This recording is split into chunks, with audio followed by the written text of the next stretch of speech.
नमस्कार। आज हम रस्किन बॉन्ड की लिखी एक बहुत प्यारी सी कहानी सुनेंगे। कहानी का नाम है दादी का अचार। ये कहानी हमें बचपन की वो सरल खुशियाँ, दोस्ती और हाँ, दादी के हाथों के बने अचार के स्वाद की दुनिया में ले जाएगी। तो चलिए सुनते हैं। हल्का ठहराओ। दादी जब कभी मिठाई बनाती, मतलब वनीला या चॉकलेट वाली, तो मुझसे कहती थोड़ी माली के बेटे मोहन को भी दे आओ। मोहन को मिठाई अच्छी लगती थी, हाँ, खासकर दादी के हाथ की अंग्रेजी मिठाई। अक्सर हम क्या करते थे, कटहल के पेड़ की शाखाओं पर जा बैठते थे और वही मिठाई के चटखारे लेते।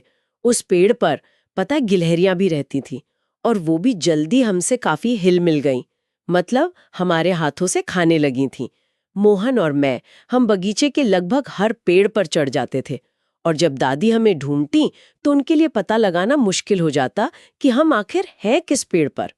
हाँ, जब तक कि हमारा कुत्ता क्रेजी वो नीचे आकर भौंकने ना लगता। जब पेड़ों से फल बटोरने का मौसम आता ना, तो ये काम अक्सर मोहन को ही सौंपा जाता किल था। तो हम लग्गी से, वो लंबी सी डंडी होती है ना, उससे फल तोड़ते थे। और मोहन वो अचार डालने में भी दादी की खूब मदद करता था। दादी के अचारों की तो भाई बड़ी धूम थी। सच में। आम का अचार, नींबू का वो तीखा वाला अचार, शलजम, गाजर, फूल गोभी, मिर्ची, मतलब दादी हर तरह के अचार डालने में माहिर थी एकदम। केन काका थे एक, उनको अचार अच्छा नहीं लगता था। इसीलिए मैं दादी से हमेशा कहता था कि ढेर सारा अचार डालने को। फिर एक बार क्या हुआ, जाड़े में पैसों की थोड़ी कमी हो गई, तो मैंने और मोहन ने मिलकर सोचा और घर घर जाकर उनके अचार बेचे। देखिए, दादी कोई बहुत धनी स्त्री तो थी नहीं। दादाजी एक मकान छोड़ गए थे, पर बैंक में ज्यादा रुपया नहीं था। बस आम की फसल और थोड़ी पेंशन से गुजारा होता था। पर दादी की पाक कला का कमाल था, मतलब उनके हाथ में जादू था कि साधारण भोजन भी दावत जैसा लगता था।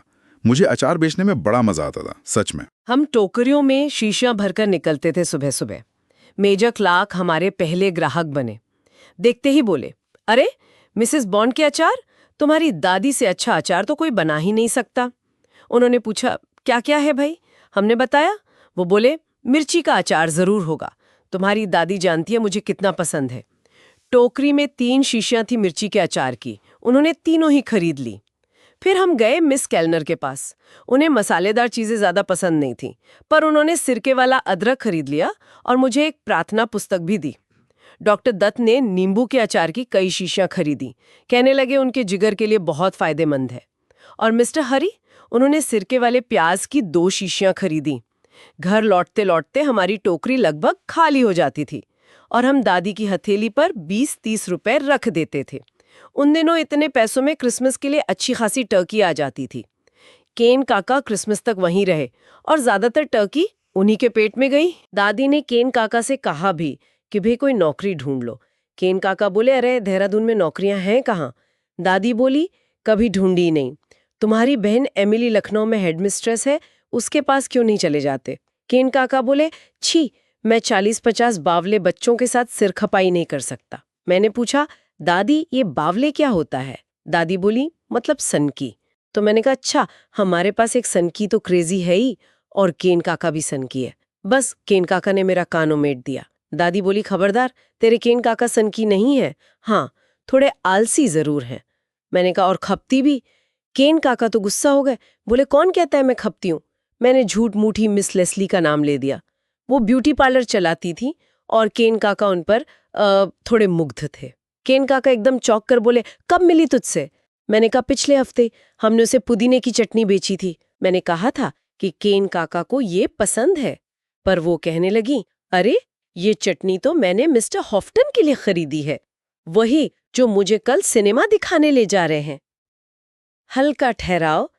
तो ये थी रस्किन बॉन्ड की कहानी, दादी का अचार। उम्मीद है आपको ये प्रस्तुति पसंद आई होगी। सुनने के लिए बहुत बहुत धन्यवाद।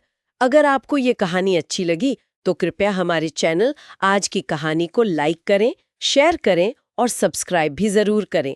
और हाँ, वो जो घंटी का आइकन है ना, उसे दबाना ना भूलें, ताकि जब भी कोई नई कहानी आए आपको तुरंत पता चल जाए। शुक्रिया।